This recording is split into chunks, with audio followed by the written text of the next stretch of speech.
नमस्कार, आप देख रहे हैं राष्ट्रीय प्रस्तावना और मैं हूं आपके साथ ज्योतिका। आइए रुक करते हैं फटाफट खबरों की ओर। अलीगढ़ की पहचान ताला उद्योग से ही नहीं बल्कि अब आध्यात्मिक योगदान से भी जुड़ गई है। यहाँ के कारीगरों ने विशेष धातु मिश्रण से बनी घंटियां तैयार की हैं, जो 25 नवंबर को अयोध्या में होने वाले भव्य राम मंदिर ध्वजारोहण समारोह में उपयोग की जाएंगी।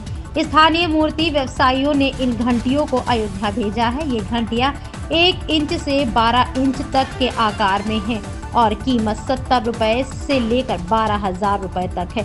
इस संग्रह में हाथ से बजने वाली छोटी घंटियों के साथ साथ मंदिरों की छत पर झूलने वाली बड़ी घंटियों को भी शामिल है। यह अलीगढ़ के कारीगरों के लिए गर्व का पल है कि राष्ट्रपति डोनाल्ड ट्रंप ने एक बड़ा बयान देते हुए कहा कि उन्होंने टैरिफ का दबाव बनाकर 8 में से 5 संभावित युद्धों को रुकवाया। उनका कहना है कि अमेरिका को दुनिया भर से लगाए गए टैरिफ के जरिए खरबों डॉलर की आमदनी हुई है।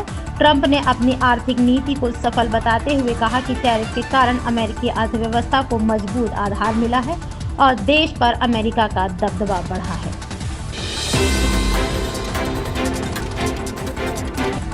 वायु प्रदूषण को नियंत्रण करने के लिए बड़ा फैसला। 1 जनवरी 2026 को एनसीआर में डीजल और पेट्रोल से चलने वाले कैब, टैक्सी और डिलीवरी वाहनों पर रोक लगा दी जाएगी।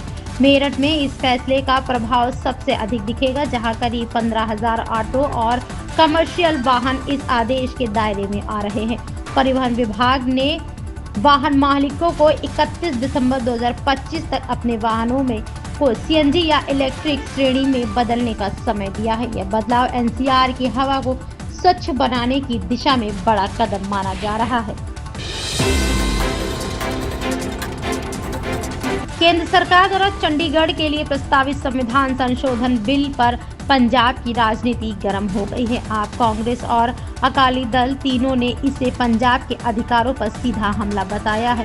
इस संशोधन के तहत राष्ट्रपति की आर्टिकल 240 के अंतर्गत चंडीगढ़ पर सीधे नियम बनाने की शक्ति मिलेगी।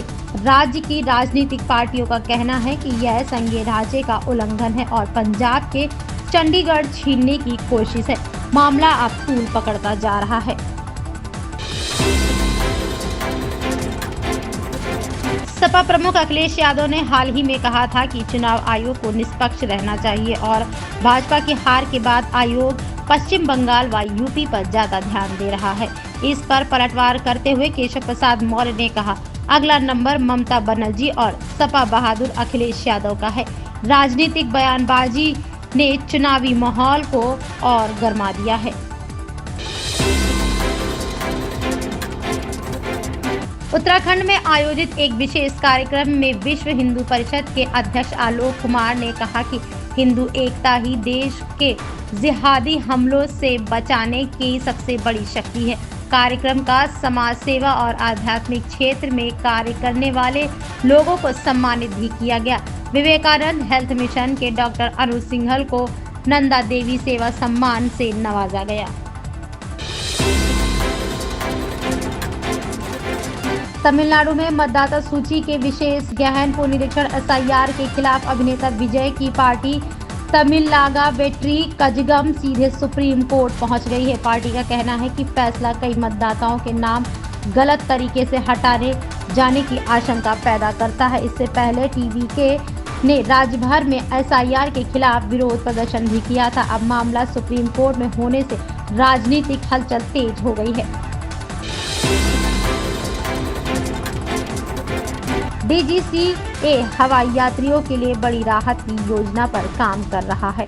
नए प्रस्ताव के तहत मेडिकल इमरजेंसी में टिकट का पूरा यानी 100% रिफंड मिलेगा। यदि टिकट में इंश्योरेंस जोड़ा गया है तो उड़ान से कुछ घंटे पहले ही रद्द करने पर 80% तक रिफंड का प्रावधान होगा।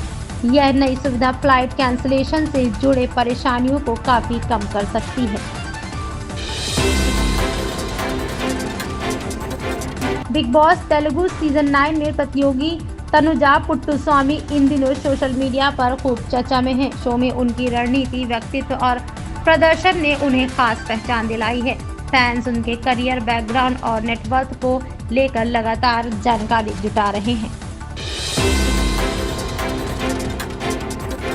प्रभास के फैंस के लिए बड़ी खुशखबरी, उनकी अगली बड़े बजट की फिल्म स्पिरिट की शूटिंग का मुहूर्त पूरा हो गया है। कार्यक्रम में प्रभास के साथ फिल्म के निर्देशक संदीप रेड्डी वांगा, अभिनेत्री तृप्ति डिमरी और मेगा स्टार चिरंजीवी भी नजर आए। फिल्म से जुड़ी यह अपडेट सोशल मीडिया पर तेजी से वायरल हो रही है।